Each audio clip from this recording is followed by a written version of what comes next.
For talking to us today, and welcome to Israel. Oh, it's great to be back in Israel.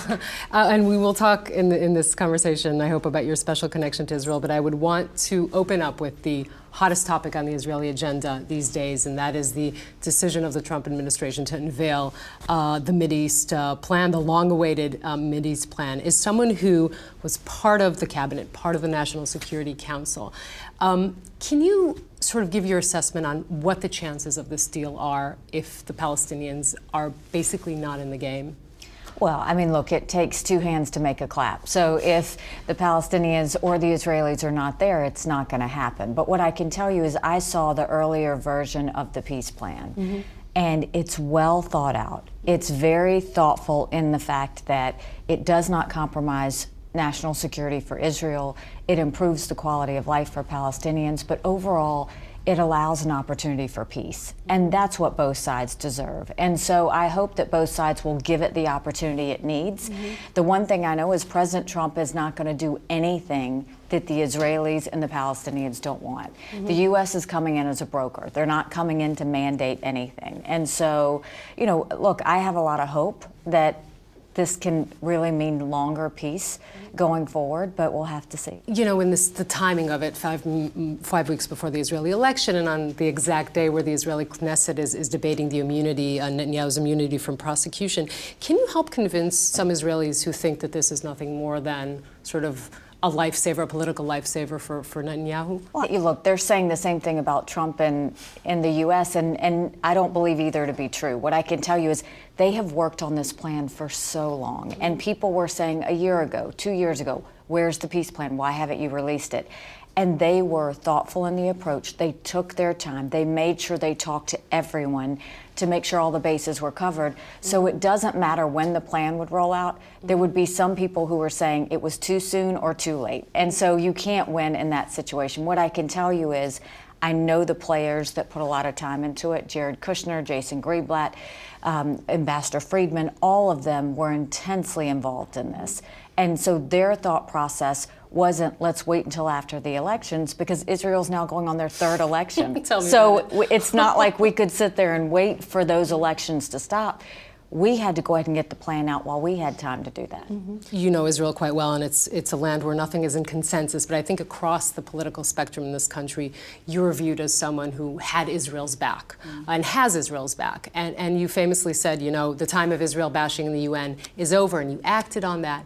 How does that legacy live on even after your tenure in the UN? Well, you know, I just had coffee with my friend Ambassador Danny Danone last week, and I check in with him every so often to make sure that there's nothing wrong. I keep telling him if they start to mess with Israel, I'll show back up. But, you know, he said that it's still quiet right now. And so the goal was, when we went in, how do we change the culture? And what we can say is the session on Middle East is no longer an Israel bashing session. It now talks more about the region. We were able to get rid of the UN commander in Lebanon that was not being helpful to Israel. We were able to get out of the Iran deal.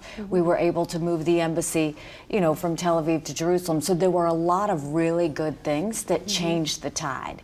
It is up to everyone to continue to do their part to make sure that tide continues to move in the right direction. And I'm going to continue to be loud. I'm going to continue to use my voice if I see something wrong.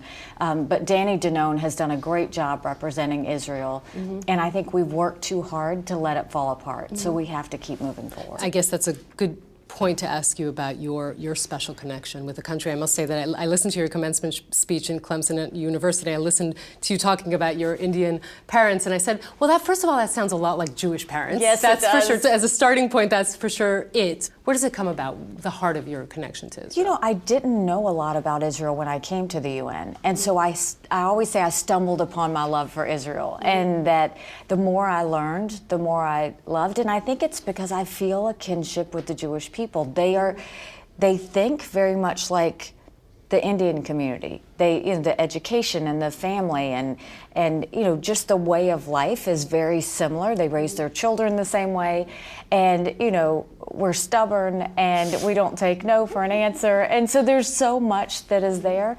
But I just appreciate the values. I appreciate the love of freedom. I appreciate the desire to just want to be treated fairly. And so it's a really easy love for me to have of Israel, because I think it's one that every person who wants human dignity should be able to relate to. Can you tell us what the purpose of your visit now is here in Israel? Well, I am so proud to be coming to help the Israel Center on Addiction. I will tell you that addiction is too common all over the world, and so it's not just Israel, it's America and everywhere else. And the work that the Israel Center on Addiction does is phenomenal, from the research to the training to the care that it gives to patients. It really matters. You know, what's so important is everyone that you know, someone is affected with that addiction. They may not talk about it, but they have a family member or they have a friend.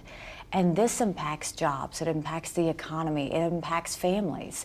And so to see a center that does such good work, I'm proud to partner with them. And so I'm certainly proud to help them continue to achieve what's really been an amazing success story. You know, I think that you managed probably to do something very remarkable, which is to emerge from the Trump administration unscathed, and you decided to exit on your own terms, as you call it. You were definitely not fired in a tweet like some other colleagues. You know, your reputation sort of remained intact and was even enhanced by this. How do you explain it? What did you do differently? I told the president the truth, regardless of the situation. If I thought he was doing something great, I rallied, I worked hard, I helped him get there. And if I thought he was going in a different direction, I told him.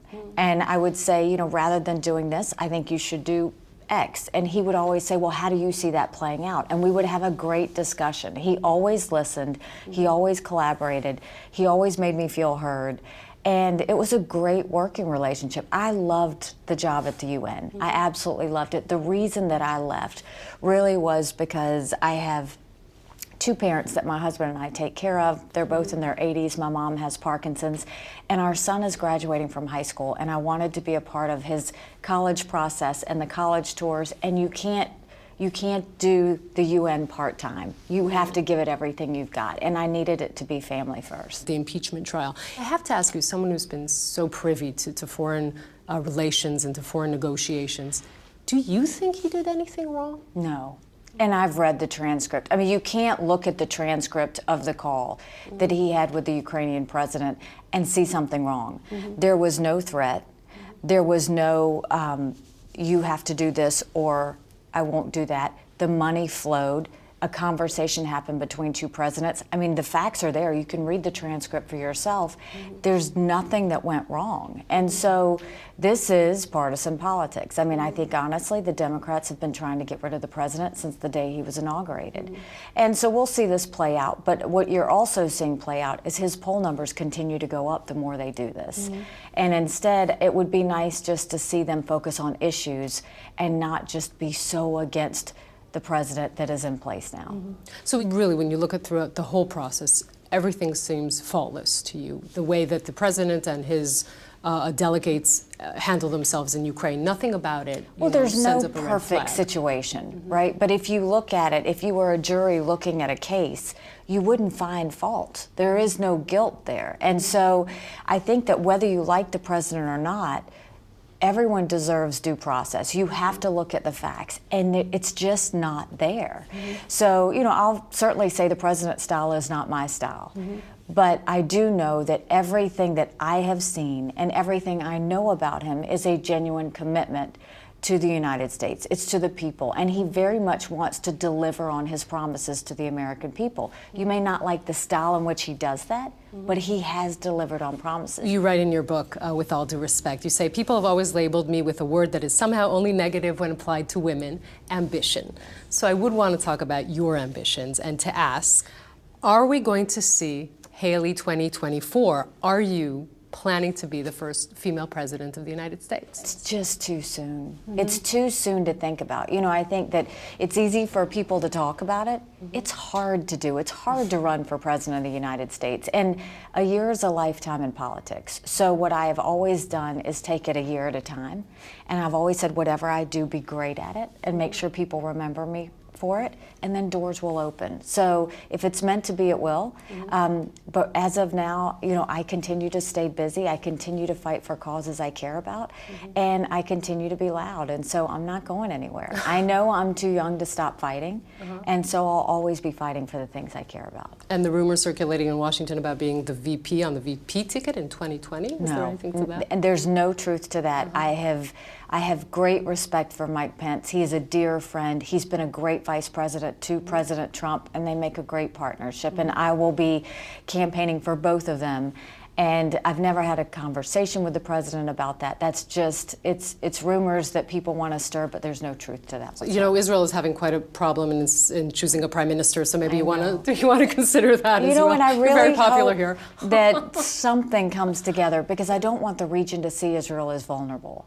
And so I hope politically this can go away and we can get back to seeing Israel being strong the way it is. But again, I think these are growing pains. My hope is that Israel comes out of this stronger than they started. You and every journalist in this country. Ambassador Nikki Haley, thank you so much. If we can set the next interview in November 2024, that would be perfect. Or before that. Thank you so much for this conversation. Thank you. It's been a pleasure.